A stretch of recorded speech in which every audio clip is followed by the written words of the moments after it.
अस्सलाम वालेकुम नाजरीन, मैं Asad Abbas Bhatt advocate high court आपकी खिदमत में हाजिर हूँ एक नई कानूनी इन्फॉर्मेशन या डिस्कशन के साथ। नाज़रीन, हमारी कोशिश होती है कि हम अपने ऑडियंस को, अपने देखने वालों को कानून की आगाही, उन प्रैक्टिकल इश्यूज़ के बारे में बताएं जो शायद वो बहुत ज़्यादा फ़ीस अदा करके भी हासिल नहीं कर पाते। आजकल अवेयरनेस का ज़माना है, तो इसी तरह से एक क्वेश्चन जो आया है हमारे नाजरीन की तरफ से, आपका भी कोई क्वेश्चन हो तो आप पूछ सकते हैं कमेंट बॉक्स के अंदर हमारे दिए गए नंबरान के ऊपर, और आप उसमें जान सकते हैं कि आप एक अगर किसी प्रॉब्लम से जो है वो आप कन्फ्रंट हैं, उसका सामना है, तो किस तरह से उस कानूनी सिचुएशन को निपटा जा सकता है। सवाल ये आया कि जनाब, जो आपका कंज्यूमर एक्ट है जिसके तहत जो है वो सार्फिन की अदालत जिसे कहा जाता है वो इस्टेब्लिश है,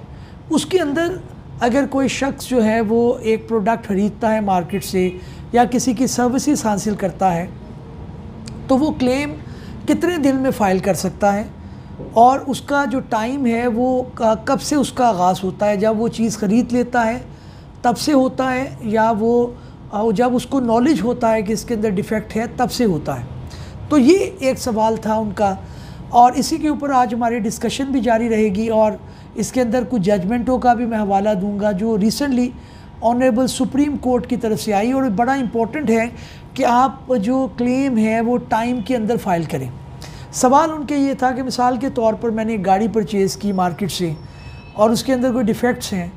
तो मैं कितने दिन के अंदर फ़ाइल कर सकता हूँ। देखिए, लेट्स सपोज आपने जनवरी 10 को एक गाड़ी ख़रीद की, तो टाइम लिमिट है 30 दिन, यानी फरवरी 29 तक आप अपना क्लेम जो है ऑनरेबल कंज्यूमर कोर्ट के सामने फ़ाइल कर सकते हैं। अब ये आपने 10 जनवरी को ख़रीदी, लेकिन आपने गाड़ी इस्तेमाल नहीं की, आप शहर से बाहर चले गए, मुल्क से बाहर चले गए, आप जब वापस आए तो आपने उस गाड़ी को चलाया, आपने 20 तारीख को चलाया और आपको पता चला कि उसके अंदर कुछ इनहेरिटेड, उसके अंदर कुछ ऐसे डिफ़ेक्ट्स हैं जो उसके बुनियादी डिफ़ेक्ट्स हैं। अब आपका टाइम 10 की बजाय 20 जनवरी को स्टार्ट होगा, क्योंकि आपके इल्म के अंदर उसके जो प्रॉब्लम है, उसके जो डिफ़ेक्ट्स हैं वो 20 जनवरी को आए हैं। लिहाजा आप जो है वो विद इन 30 डेज़ अपना क्लेम कंज्यूमर जो हमारा कोर्ट है उनके सामने फ़ाइल कर सकते हैं। हमारा इसके बुनियादी जो लॉ है वो कंज्यूमर प्रोटेक्शन एक्ट है 2005 का, जिसके तहत आप फ़ाइल कर सकते हैं, और उसका सेक्शन 28 सब सेक्शन 4 है जो हमें इसकी तफसील बताता है कि आपने विद इन 30 डेज़ अपना क्लेम फ़ाइल करना है। और दूसरा ये कि आपका क्लेम का टाइम का आगाज़ होता है जब आपको नॉलेज हो। अगर आपको इल्म लेट हुआ है तो तब आप उसको फ़ाइल कर सकते हैं, उस टाइम का आपका टाइम बढ़ जाएगा क्योंकि आपके इल्म में नहीं आया, आपने इस्तेमाल नहीं की। अगली जो इसके अंदर बात ये आती है कि जनाब, अगर आपने कर दिया, आपको नॉलेज हो गया, आपने फ़ाइल कर दिया, तो उसके बाद आपने करना क्या है। देखिए, उसके बाद ये है कि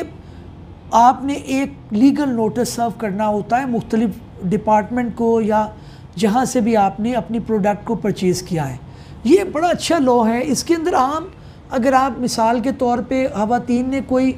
कपड़ा ख़रीदा है, उस दुकानदार के ख़िलाफ़ भी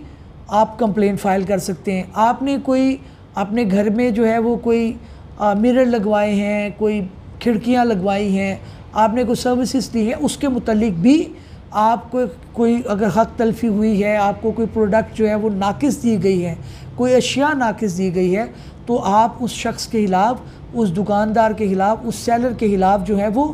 फ़ाइल कर सकते हैं अपना,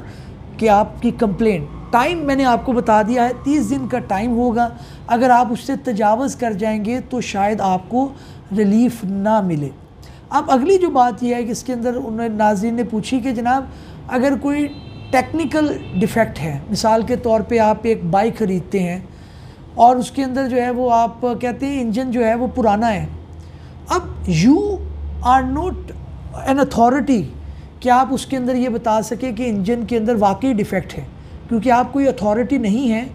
आप एक आम शख्स हैं, आप किसी दूसरी फील्ड के अंदर बिल्कुल महारत रखते होंगे, लेकिन आपकी ये फील्ड नहीं है। तो उस ज़िम्मे के अंदर जो आपको लॉ रिक्वायर करता है वो ये करता है कि आपने एक्सपर्ट ओपिनियन कोर्ट के सामने पेश करना है। होंडा वालों की बाइक है मिसाल के तौर पे, या सुजुकी वालों की बाइक है, या किसी दूसरी कंपनी की बाइक है जो आप समझते हैं कि डिफेक्टिव है उसका इंजन, तो आपने अपने मैकेनिक से सर्टिफिकेट लेना है, उससे एक ऐसा एविडेंस लेना है जो ये बता सके कि जनाब ये एक्सपर्ट ओपिनियन मैंने सीख किया, और ये बर्डन ऑफ प्रूफ यानी ये साबित करना ज़िम्मेदारी कंज्यूमर की है, ख़रीदार की है। अगर ख़रीदार ने उस एक्सपर्ट ओपिनियन को कोर्ट के सामने पेश ना किया तो नुकसान जो है वो कंज्यूमर का होगा, उसका ही जो है वो केस बिगड़ेगा, उसका केस जो है वो नाकिस होगा। तो इसलिए आपने उसको साबित जो करना है वो आपने 28 सब सेक्शन 2 जो है कंज्यूमर प्रोटेक्शन एक्ट 2005 का, उसके तहत आपने इसको साबित करना है और एक्सपर्ट अपना ओपिनियन देना है। इस ज़िम्मे के अंदर हमारी रिसेंटली एक जजमेंट भी आई है, उसके कवायद आप नोट कर लें, उसके फैक्ट्स में आपको भी आगे चल के बताता हूँ। उसके अंदर बिल्कुल 2 ये चीज़ें हुई कि कोर्ट ने कहा कि जनाब इसके अंदर जो है वो टाइम कब केस फाइल करना चाहिए था, वो टाइम बार है। जस्टिस सैयद मंसूर अली शाह साहब ने और जस्टिस सैयद हसन अज़हर रिजवी साहब ने जो है वो जजमेंट दी है। इसका सिविल अपील नंबर है 797/2017 और जजमेंट की डेट जो है वो गालबन 23/5/2023 यानी पिछले महीने की 23 तारीख को, मई 2023 23/5/2023 को ये जजमेंट आई है। उसके अंदर भी यही हुआ कि एक शख्स ने जो है वो गाड़ी ख़रीद की 10,39,000 रुपये की, और उसने 15/5/2010 को ये ख़रीद की, और 17/5/2010 को उसके नॉलेज में आ चुका था कि ये डिफेक्ट्स हैं। उसने कंप्लेंट अपनी कंज्यूमर कोर्ट के सामने लेट फाइल की, लेकिन कंज्यूमर कोर्ट ने उसको कहा कंपनी को, जो भी वो कंपनी है, कि जनाब आप इनकी गाड़ी का रिफ़ंड दें और 50,000 रुपये हर्जाना दें, और अगर आप लेट करेंगे तो 100 रुपया पर हिसाब से आप दिन का दें। तो कंज्यूमर कोर्ट ने वो कर दी। इस केस का टाइटल भी आप नोट कर लें, पिटिशन तो मैंने आपको लिखवा दी है। इसका मैसर पार्क Suzuki motor company limited through its manager versus Faisal Jameel Bhatt and other, ये भी भट्ट साहब थे जिन्होंने केस फाइल किया था। तो इसके अंदर जो पैराग्राफ उनका 12 है वो रेशो डिसेंडाई है, जिसके अंदर कोर्ट अपनी बात कह रहा है, वो मैं आपको थोड़ा सा गोशगुजार करता हूँ ताकि आपको इसके अंदर आइडिया हो कि जनाब ये बात कर क्या रहे हैं। तो जी ये रहा आपका पैराग्राफ नंबर 12 है। वो कह रहे हैं in the instant case the vehicle was delivered to respondent on 15/5/2010 and respondent number 1 has admitted in his cross examination that he obtained the knowledge of the defect in the hatch box on 17/5 and other defects were also apparent in the view. Thereafter a written notice was sent to the appellant on 10/8, 5वें महीने को पता चल गया, 2 दिन के बाद पता चल गया, 5 को डिलीवरी थी, 7/5 को पता चल गया, लीगल नोटिस 8वें महीने डाला जा रहा है। Where after the claim was filed on 22/9/2010, 9वें महीने, 5वें में डिफेक्ट पता चल गया, 9वें महीने में जाके उन्होंने कंप्लेन फाइल की।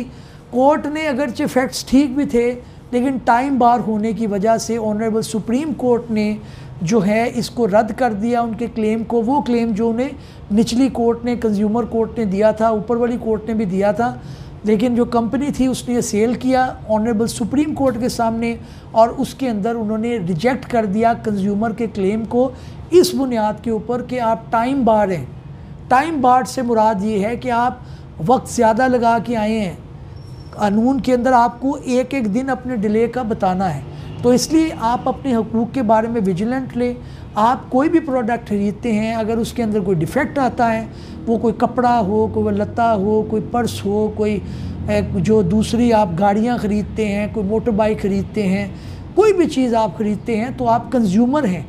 इवन आप जो स्टोर से सामान लेते हैं, बड़े बड़े स्टोर से, आप कंज्यूमर हैं, उसके अंदर भी वो डिफ़ेक्ट निकलते हैं तो आप उसके अंदर फ़ाइल कर सकते हैं। टाइम 30 दिन है, 30 दिन से ज़्यादा आप तजावज़ करेंगे तो इसके अंदर आपको क्लेम नहीं मिलेगा, अगरचे आपका क्लेम होगा भी तब भी आपको नहीं मिलेगा। नाज़रीन, इस उम्मीद के साथ कि हमारी ये काविश आपको पसंद आई होगी, किसी नए भी लोग में किसी नई कानूनी, आइनी या सियासी इन्फॉर्मेशन के साथ आपकी खिदमत में हाजिर होंगे। तब तक के लिए इजाज़त दीजिए, लेकिन चैनल को सब्सक्राइब करना मत भूलिएगा। Thank you very much.